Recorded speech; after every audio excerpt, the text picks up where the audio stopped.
నమస్కారం అండి. నా పేరు డాక్టర్ ఆర్ఎంపి శెట్టి. జ్యోతిష్ శాస్త్ర విధానంలో గత కొన్ని సంవత్సరాలుగా అనేక విషయాలు మీకు తెలుపుతూ వస్తున్నాను. మీరు చూస్తున్నారు, అనుసరిస్తున్నారు, లాభపడ్డారు కూడా, చాలా సంతోషంగా ఉంది.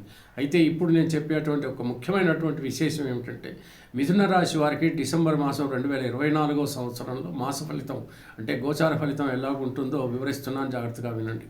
ఈ గోచార ఫలితం ఏదైతే నేను వివరిస్తున్నానో దీనికి కొంచెం మీ జాతకం కూడా సమన్వయపరచుకోవటం మంచిది. మీరు అనేక రీతుల లాభపడేటువంటి అవకాశాలు ఉంటాయి. దయచేసి మన్నించి ఒక మంచి జ్యోతిష్యునికి, అంటే నిష్ణాతుడైనటువంటి జ్యోతిష్యుడు, ఆ తర్వాత బాగా అనుభవం ఉన్నటువంటి జ్యోతిష్యుడు, నిజాయితీపరుడైనటువంటి వాడిని మీకు మీ జాతకాన్ని చూపించుకుని మీరు అన్ని విషయాలు తెలుసుకుని ఏ దశ జరుగుతుందో, అంటే అశుభగ్రహ దశ జరుగుతుందా, మరి ఎలాంటి పరిస్థితుల్లో ఉన్నారు, ఏం ప్రాబ్లమ్స్లో ఉన్నారు, ఇవన్నీ కూడా ఒకసారి అన్నీ చూసుకుని ఆ తర్వాత ఈ గోచార ఫలితం చూసుకున్నట్టయితే మీరు తప్పకుండా విజయవంతం వైపు నడకలు వేసేటువంటి పరిస్థితి ఏర్పడుతుంది. కొత్త స్నేహితులు మిమ్మల్ని కలిసేటువంటి పరిస్థితి, ఖచ్చితంగా ఖర్చు ఏదైతే ఉంటుందో అర్థవంతమైనటువంటి ఖర్చు ఉంటుంది, సంపాదన కూడా ఉంటుంది, ఏ రకమైనటువంటి ఇబ్బంది లేదు, ఆర్థిక పరిస్థితుల్లో పర్వాలేదు.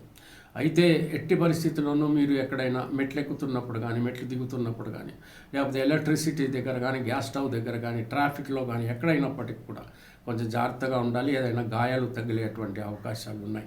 ఎంచేతనంటే కుజుడు మీకు నీచ స్థితిలో కర్కాటకంలో ఉన్నాడు, మీకు ద్వితీయ స్థానంలో ఉన్నాడు. అది కుటుంబ స్థానం కూడా అవుతుంది, వాక్ స్థానం కూడా అవుతుంది, మారక స్థానం కూడా అవుతుంది. కాబట్టి కుజుడు అంటేనే వైలెన్స్ లాట్, కాబట్టి గాయాలు తగలకుండా కొంచెం జాగ్రత్తగా ఉండడానికి ప్రయత్నించండి. ఆ తర్వాత మీరు ఎట్టి పరిస్థితుల్లో విదేశాలకు వెళ్ళాలి అనుకుంటున్నటువంటి పక్షంలో మీ దశమంలో రాహు ఉన్నాడు, కాబట్టి మీరు వెళ్ళేటువంటి అవకాశాలు మెండుగానే కనపడుతున్నాయి. గట్టిగా ప్రయత్నాలు చేయండి. వివాహం కానటువంటి వాళ్ళు మీ ప్రయత్నాలు మీరు సాగించండి, మీకు మంచి సంబంధం కూడా కుదురుతుంది. అనేక రకాల సంతోషకరమైనటువంటి వార్తలు వింటారు. వివాహాలకి, శుభకార్యాలకి వెళ్ళేటువంటి అవకాశం ఉంటుంది. మీ ఇంట్లో కూడా శుభకార్యాలు జరిగేటువంటి అవకాశాలు మీకు మెండుగానే కనపడుతున్నాయి. ఇకపోతే మరి భాగ్యస్థానంలో ఎప్పుడైతే శనైశ్వరుడు ఉన్నాడో కొంచెం మీ తండ్రి గారికి అస్వస్థత చేకూరవచ్చు, మోకాళ్ళ నొప్పులు ఎక్కువగా ఉంటాయి. కొంచెం జాగ్రత్తగా మీరు కనుక పెద్దవాళ్ళని జాగ్రత్తగా చూసుకుంటే సరిపోతుంది. మీ భాగ్యస్థితి మాత్రం మీరు కష్టపడి కోరి తెచ్చుకోవాల్సిందే, కానీ ఎక్కడి నుంచో ఆకాశం నుంచి ఊడిపడుతుందనేటువంటి ఆశ మాత్రం మీరు పెట్టుకోవద్దు. ఆ తర్వాత ముఖ్యంగా నేను చెప్పేది ఏంటంటే, డబ్బులు సంపాదించాలి అంటే, డబ్బులు కోటాను కోట్లు రావాలి అంటే మీ యొక్క ఆలోచన తత్వము, మీ యొక్క అనుభవము, మీ యొక్క కష్టము ఇవన్నీ తోడవుతాయి. ఆ తర్వాత అదృష్టం అనేది కలిసి వచ్చిన పరిస్థితుల్లో తప్పకుండా కోట్ల రూపాయలు ఎంత రావాలో అంత భగవంతుడు ఎంత ఇస్తాడో అంత తప్పకుండా ఇస్తాడు. అంతేగాని లవంగాలు, యాలకులు, ఆ తర్వాత జీడిపప్పు వీటిలతో మాత్రం ఎక్కడో తమలపాకులు అక్కడ పెట్టి ఇక్కడ పెట్టి అది చేసి ఇది చేసి ఇలాంటి ప్రయోగాలన్నీ చేసి కోట్లు మీ మీద వర్షంలాగా కురిసిపోతుంది అనేటువంటి ఏదైతే మీరు యూట్యూబ్స్లలో చూస్తున్నారు, సోషల్ మీడియాలో చూస్తున్నారు, ఇవన్నీ జరిగే పనులు కాదు. దయచేసి మీ మీద మీరు నమ్మకం పెట్టుకోండి. ఈ యాలకులు వీటితో మీకు కోట్లు రావు, మీ కష్టమే మీకు ఫలితాన్ని చూపిస్తుంది. అంచేత కాస్త మీరు ఎట్టి పరిస్థితుల్లో మీ మీద మీరు విశ్వాసం ఉంచుకొని, ఆత్మబలాన్ని పెంచుకొని, ఆత్మస్థైర్యాన్ని పెంచుకొని మీరు కనుక ముందుకు నడిచినట్టయితే తప్పకుండా మంచి ఫలితాలను కలిగేటువంటి అవకాశాలు ఉంటాయి. ఇక పెద్దలను గౌరవించడానికి ప్రయత్నించండి. ఎట్టి పరిస్థితుల్లో ఎవరిని దూషించకండి. గురువులను గౌరవించండి. తప్పకుండా మంచి అనేటువంటిది జరుగుతుంది అనేటువంటి విషయం మీరు అర్థం చేసుకుంటే సరిపోతుంది. వాహనం కొనుక్కునేటువంటి అవకాశాలు కూడా ఉన్నాయి. గృహ లాభం కూడా ఉండేటువంటి పరిస్థితులు ఉన్నాయి. తర్వాత మీ తల్లిదండ్రులు మాత్రం ఎట్టి పరిస్థితుల్లో మిమ్మల్ని ప్రతిరోజు ఆశీర్వదించేలాగా మీరు చూసుకోవాల్సినటువంటి పరిస్థితి.